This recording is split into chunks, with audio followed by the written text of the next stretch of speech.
Hello friends, मैं हूं Ashwin sir की क्लास में आपका स्वागत है। You are most welcome. Future tense आपका चल रहा है इस समय, दैट इज़ गोइंग ऑन। और फ्यूचर टेंस का पहला पार्ट आपका आज खत्म होने वाला है, दैट इज़ आपका इंडिफिनिट टेंस। इंडिफिनिट टेंस का आपका लास्ट पार्ट हम समझ रहे हैं। इंडिफिनिट टेंस का जो लास्ट टाइप ऑफ सेंटेंस है that is interrogative negative sentence. Interrogative negative sentence हमें समझना है। इंडिफिनिट टेंस यानी कि सिंपल फ्यूचर टेंस। ओके, अब इसको समझेंगे। रूल्स एंड रेगुलेशंस थोड़ी बहुत चेंजिंग है। जैसे WH वर्ड हम लोग यूज़ करते हैं, हेल्पिंग वर्ब आपका विल या शैल यूज़ होता है। आफ्टर दैट हम लोग सब्जेक्ट यूज़ करते हैं। सब्जेक्ट के बाद आपका नॉट है, फिर मेन वर्ब का फर्स्ट फॉर्म यूज़ करेंगे, फिर ऑब्जेक्ट है, अदर्स है, लास्ट में मार्क ऑफ इंट्रोगेशन। ये तो आपके हैं इंट्रोगेटिव नेगेटिव सेंटेंस के बेसिक रूल, जिसे कि हमें ध्यान में रखना है। इसके साथ साथ आपको वो चीज़ें आपको दिमाग में रखना है जो फ्यूचर टेंस की फीलिंग निकल के आती है। That mean the form of the verb which tells about the time of the action which was not done till now. अभी तक वो एक्शन नहीं हुआ है, but it was suppose, but it is suppose that it will happen in the coming time. लेकिन उस काम के बारे में ऐसा सोचा जा रहा है कि इन द आने वाले भविष्य में वो चीज़ें होंगी। ओके, हो सकता है 1 सेकंड बाद वो चीज़ें हो जाए, हो सकता है 1 साल लग जाए, हो सकता है पूरा 1 डिकेड लग जाए, जो है समझ के 10 साल लग जाए। तो ये सारी चीज़ें जो है आपको ध्यान रखना है। फ्यूचर टेंस का मतलब ये होता है प्रेडिक्शन, अनुमान, संभावना। फ्यूचर टेंस में अनुमान ही किया जा सकता है, कुछ कन्फर्मेशन इसमें नहीं होता है। प्रेजेंट टेंस में तो कन्फर्म होता है कि मैं ये काम कर रहा हूँ। पास्ट टेंस में होता है कि मैंने ये काम कर लिया था। और लेकिन फ्यूचर टेंस में क्या होता है? फ्यूचर टेंस में मैं यह काम करूँगा, I will do this work, मैं यह काम करूँगा। ये एक अनुमान लगाते हैं फ्यूचर के बारे में, और कुछ नहीं होता है। ऐसे अभी हम ये कह सकते हैं कि अब अगला वीडियो आपको यह फ्यूचर कॉन्टिन्यूस टेंस का मिलेगा, कह सकते हैं, अनुमान लगा सकते हैं। अगर सब कुछ आपका सही रहा तो फ्यूचर कॉन्टिन्यूस टेंस का वीडियो आपको अगला मिलेगा, ये मेरा अनुमान है। लेकिन अगर हमारी पूरी प्लानिंग है, जैसे कि हमने पूरी प्लानिंग करके रखा है कि अगला, अब आपको एट एनी कॉस्ट हमें जो है आपको अगला वीडियो फ्यूचर कॉन्टिन्यूस को हमें आपके सामने रखना है। अगर हम 100% श्योर हैं, पूरी प्लान के साथ में हैं, तो हम आपसे ये कहेंगे कि आई विल, मैं आपको दूंगा, यानी कि आई विल प्रोवाइड, मैं आप लोगों को अगला वीडियो फ्यूचर कॉन्टिन्यूस टेंस का दूंगा। आई विल प्रोवाइड, आई शैल नहीं बोलूँगा, आई विल। लेकिन अगर हम ये कहें नॉर्मली है कि अगला वीडियो आपको हम फ्यूचर कॉन्टिन्यूस का देंगे, अगर सब कुछ सही रहा तो एक अनुमान लगा के बोलते हैं, तब हम वहाँ पे शैल यूज़ करेंगे, आई शैल। लेकिन अगर 100% कन्फर्म है, दैट मीन्स हम वहाँ पे विल या शैल को आप लोग इंटरचेंज कर लेंगे। इस चीज़ का आप लोग ध्यान रखेंगे। अब इसके रूल्स को हम लोग समझेंगे। रूल्स आप देख लिए यहाँ पे क्या है। अब इसके एग्जाम्पल्स हैं, एग्जाम्पल्स को आप लोग फॉलो कीजिए, सब समझ में आ जाएगा। क्या मैं कल शाम अपना पाठ याद नहीं करूँगा? दैट मीन्स रूल्स को आप फॉलो करेंगे। सेंटेंस के स्टार्टिंग में आपका क्या आया हुआ, दैट मीन्स क्या है, ये हेल्पिंग वर्ब है, क्वेश्चन वर्ड नहीं है। इसलिए क्या के लिए हम लोग क्या लिखेंगे? शैल या विल लिखते हैं। यहाँ पे सब्जेक्ट क्या है? आई आया हुआ है, आई के साथ हम शैल लिख रहे हैं। आई और वी के साथ हम लोग शैल लिखते हैं, अदर्स के साथ विल लिखते हैं। ओके, तो शैल आई, इस आई के सब्जेक्ट के बाद आपका नॉट यूज होगा। नॉट के बाद आपका मेन वर्ब का फर्स्ट फॉर्म। मेन वर्ब क्या है? याद करना। याद करने की क्या होती है? लर्न। ओके, माई लेसन, अपना पाठ। माई क्यों यूज किया गया है? क्योंकि यहाँ पे सब्जेक्ट क्या है? आई है। आई के साथ माई हो रहा है, यहाँ पे यू के साथ योर हो जाता है, सी के साथ हर हो जाएगा, ही के साथ आपका हिज हो जाएगा, दे के साथ देयर हो जाता है, वी के लिए आवर हो जाता है। ये सारी चीज़ें आपको चेंज होती हैं। इस चीज़ को आपको एक सेपरेट वीडियो आपको मिलेगा, बताएंगे आपको। तो यहाँ पे ध्यान रखें, माई लेसन्स हो गया। इन द इवनिंग टुमारो, कल शाम। इन द इवनिंग, तो यहाँ आप देख रहे हैं सेंटेंस क्लियर है। Shall I not learn my lesson in the evening tomorrow? क्या मैं अपना पाठ कल शाम को नहीं याद करूँगा? ठीक है, यानी कि एक अनुमान लगाया जा रहा है। अगर आपको 100% आप श्योर हैं तो यहाँ पे शैल की जगह पे आप विल भी यूज कर सकते हैं कि will I not learn my lesson in the evening tomorrow, यानी क्या मैं ये 100% कन्फर्म है कल मैं शाम को अपना पाठ नहीं याद करूँगा? ऐसी कोई मतलब बात है कहीं हमें जाना है या हम कल शाम को पाठ नहीं याद कर पाएंगे, इसलिए ऐसा कहा जा रहा है मेरे बारे में कि मैं कल शाम को पाठ याद नहीं करूँगा। ओके, और अगला है आपका अध्यापक आज अपनी कक्षा में क्यों नहीं पढ़ाएंगे? अध्यापक आज अपनी कक्षा में क्यों नहीं पढ़ाएंगे?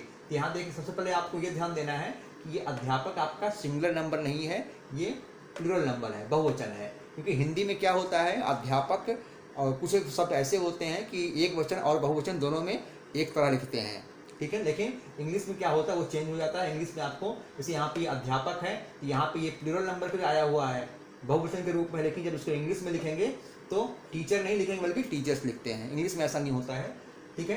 वाई, अब यहाँ पे वाई हम लोग यूज़ करते हैं क्योंकि सेंटेंस के बीच में आपका WH वर्ड आया हुआ, क्यों, तो क्यों की इंग्लिश क्या होती है, वाई। इसके बाद आपका हेल्पिंग वर्ब विल या शैल यूज़ करेंगे, हमने विल यूज़ किया है।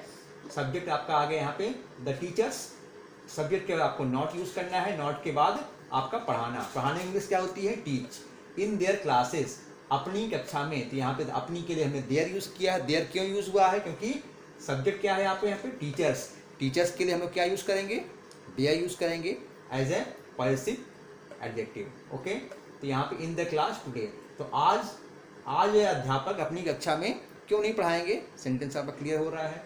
अगला आपका एग्जाम्पल है, हम लोग व्याकरण की पुस्तक कल किसे नहीं देंगे, हम लोग व्याकरण की पुस्तक कल किसे नहीं देंगे। तो यहाँ पे ध्यान रखेंगे, पहले आपको क्वेश्चन वर्ड देख रहे हैं, किसे आया हुआ है सेंटेंस के बीच में, तो इसकी इंग्लिश पहले हम लिखेंगे। किसे के लिए हम लोग क्या लिखते हैं, होम लिखते हैं, लेकिन यहाँ पे किसे नहीं देने की बात करते हैं, यहाँ पे टू होम लिखेंगे एज अ क्वेश्चन वर्ड। ठीक है, तो टू होम हमने लिख दिया। इसके बाद आपका हेल्पिंग वर्ब आपका आ गया विल या शैल यूज कर रहे हैं। इसके बाद आपका सब्जेक्ट है, सब्जेक्ट के बाद हम लोग क्या यूज करेंगे, यहाँ पे नॉट, नॉट के बाद आपका मेन वर्ब आपका गिव है, गिव के बाद आपका आ जाएगा व्याकरण की पुस्तक the grammar book, the grammar book tomorrow. Okay, to whom shall we not give the grammar book tomorrow, कल हम लोग व्याकरण की पुस्तक किसे नहीं देंगे। Okay, and the last example is before you, Aditya कल सुबह फूलों को क्यों नहीं तोड़ेगी। यहाँ पे देखेंगे सेंटेंस को तुरंत आप ध्यान रखेंगे, सेंटेंस के बीच में WH वर्ड आया हुआ है कि नहीं आया हुआ है। देखिए क्यों यहाँ पे आया हुआ है, दैट मीन्स ये आपका WH वर्ड है, इसको आप स्टार्टिंग में लिख लेंगे, वाई लिखेंगे। इसके बाद आपका विल या shall as a helping verb आ जाएगा, फिर आपके सब्जेक्ट आती है, ये हो गया। फिर सब्जेक्ट के बाद आपका नॉट है, नॉट के बाद आपको फूलों को तोड़ना, फूलों को तोड़ने के क्या होती है, प्लक, प्लक मीन्स क्या होता है, तोड़ना।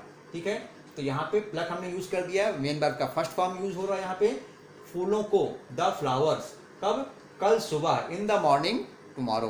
तो सेंटेंस आपका क्लियर हो रहा है, why will Aditi not plug the flowers in the morning tomorrow, कि अदिति कल सुबह फूलों को क्यों नहीं तोड़ेगी। अगर यहाँ पे आपको सेंटेंस में यानी कि फीलिंग, अगर सेंस से आपको ये निकल के आ रहा है, ये कहना चाह रहे हैं कि कल अदिति अपने फूलों को क्यों नहीं तोड़ेगी, अभी उसके पीछे क्या 100% ये श्योर है कि वो फूलों को नहीं तोड़ेगी, तो वहाँ पे आप विल की जगह पे आप शैल भी यूज़ कर सकते हैं, but depends on the situation of the sentence, feeling क्या निकल के आ रही, क्या सेंस निकल के आ रहा है। तो इस चीज़ को आप ध्यान से इसको समझेंगे कि यहाँ पे फीलिंग ही निकलती है और कुछ नहीं। टेंस, जितने भी टेंस अभी तक आपने पढ़े हैं, हर एक टेंस में जो है फीलिंग निकल के आती है। वो फीलिंग को आप समझ लेंगे, उससे एहसास को आप समझ लेंगे, तो आपको समझने में कोई दिक्कत नहीं होगी। बट दैट डिपेंड्स, सिर्फ आपको यहाँ से नहीं समझना है, यहाँ समझना है। ठीक है ना, कोई सेंटेंस अगर आप यहाँ देख रहे हैं वो लिखा हुआ है, तो पहले उसको आप यहाँ से समझो, जो है पहले यहाँ समझो फिर दिमाग लगाओ। पहले दिमाग नहीं लगाना है, पहले दिमाग लगाएंगे फिर नहीं, फिर आप कंफ्यूज हो जाएंगे। ये है, तो पहले दिमाग नहीं लगाना है, पहले सेंटेंस को यहाँ समझना है कि क्या मैं कल शाम अपना पाठ नहीं याद करूँगा। यहाँ पे आपने पढ़ लिया, अब क्या फीलिंग निकल के आ रही, तब तुरंत आपका दिल जो है दिमाग के पास जाएगा, दिमाग से एक दिल कन्फर्मेशन फिर यहाँ से लेगा जो है। तो अब तुम बताओ कि ये सेंटेंस में क्या निकल के आ रहा है। तो वो चीज़ें सब आपस में, इन दोनों का आपस में टाइप हो, कितना सुंदर टाइप होता है जो है। ठीक है, दिल और दिमाग का टाइप जो है बहुत ही सुंदर होता है, दोनों आपस में कितना मिल के रहते हैं, कितनी ट्यूनिंग दोनों में अच्छी रहती है। अगर दोनों में ट्यूनिंग खराब हो जाती है तो हमारा सब कुछ जो है गड़बड़ हो जाता है, सारा फॉर्मेशन हमारा गड़बड़ हो जाता है, हम कुछ भी सही नहीं कर पाते, सब कुछ हमारा गलत होता चला जाता है। लेकिन दोनों की ट्यूनिंग अगर सही है तो हमारा सब कुछ सही रहता है और हमको कितने मिलते हैं, 100 आउट ऑफ 100, 100 में हमको फुल मार्क्स हमको मिलते हैं, कोई उसको रोक नहीं सकता है। तो आई थिंक कि जो चीज़ें यहाँ बताई गई हैं आपको समझ में आ रहा होगा। और फ्यूचर इंडिफिनिट टेंस आपका क्लियर हो गया है कि फ्यूचर इंडिफिनिट टेंस में वो कौन कौन से बेसिक स्ट्रक्चर्स हैं जिसे कि हमें फॉलो करना है, वो आपको समझ में आ गया होगा। और सबसे बड़ी चीज़ जो फ्यूचर टेंस की जो बेसिक फीलिंग है, यानी फ्यूचर टेंस को हम किस रूप में डिफाइन करते हैं, किस रूप में हम इसको देख सकते हैं, इसको आइडेंटिफाई कर सकते हैं, ये चीज़ें आपको समझ में आ गई होंगी। The follow of the verb which tells about the time of the action which was not done it, अभी तक वो काम नहीं हुआ है, but it is suppose that it will happen in the coming time. लेकिन उस एक्शन के बारे में ये कहा जा रहा है, ये अनुमान लगाया जा रहा है कि आने वाले समय में इट विल हैपन, ऐसा हो सकता है कि ये ऐसा हो। वर्षा हुई नहीं है लेकिन ऐसा अनुमान लगाया जा रहा है कि वर्षा होगी। ठीक है, ठीक है, तो आई थिंक ये आपका क्लियर हो रहा होगा। तो इसको आप लोग ध्यान से अपने नोट पैड में इसको नोट करते चलिए। हम तो कहेंगे नोट पैड का एक इसकी जो है ग्रामर की जो आप यहाँ पे सीख रहे हैं, समझ रहे हैं, एक आप कॉपी आप बना लीजिए जिसमें, क्योंकि आप नोट पैड आपको पतला सा होगा, वो आप कभी आपका मिस हो जाएगा आपको दिक्कत होगी। तो एक अगर आप इसकी कॉपी, एक सेपरेट कॉपी बना लेंगे, डायरी बना लेंगे, तो मेरे ख्याल से बढ़िया रहेगा। क्योंकि अभी आपका ये टेंस चल रहा है, टेंस के बहुत सारी चीज़ें हमें सीखनी है, आपको सीखनी है, हमें सिखानी है जो है। तो इसके लिए एक चीज़ आपके पास रहेगी जो कि हमेशा आपके साथ रहती है, दैट इज़ डायरी। तो डायरी को आप मेंटेन करके रखेंगे, डायरी आपके सालों साल कहीं नहीं जाएगी, आपके साथ ही रहेगी। हर चीज़ आप भूल सकते हैं लेकिन डायरी को आप नहीं भूलेंगे जो है, डायरी आप संभाल कर रखते हैं। तो note it in your diary और अच्छी तरह इसको समझिए, और वीडियो को आपको स्किप नहीं करेंगे और ना ही इसको लेफ्ट करेंगे। At the till the last video को आप देखिए, वीडियो आपको आपके काम की लगेगी, बहुत ही अच्छी लगेगी। अदर वीडियोज़ जो आप देखते हैं उससे आपको बहुत ही बढ़िया लगेगी। और आई थिंक कि जो चीज़ें हमें बढ़िया लगती हैं हम उसको लाइक ज़रूर करते हैं, बाज़ार में भी जाते हैं, जो चीज़ हमको अच्छी लगती हैं हम उसको खरीदते ज़रूर हैं, और ख़रीदने के बाद हम घर पे आते हैं, कितनी हमें खुशी होती है, और हम उस चीज़ को घर में शेयर सबको दिखाते हैं। और जब दिन में फ्री टाइम मिलता है, जो लोग घर में आते हैं उनसे भी हम शेयर करते हैं कि हमने ये चीज़ें परचेज़ की है। तो वैसे ही आपका यहाँ पर भी है, यहाँ पे अगर हमें चीज़ें अच्छी लगती हैं तो हम दूसरों को शेयर करते हैं, जो हमसे मिलने जुलने वाले हैं उनको हम शेयर करते हैं, और हम उसको लाइक भी करते हैं, अच्छी लगती है तो।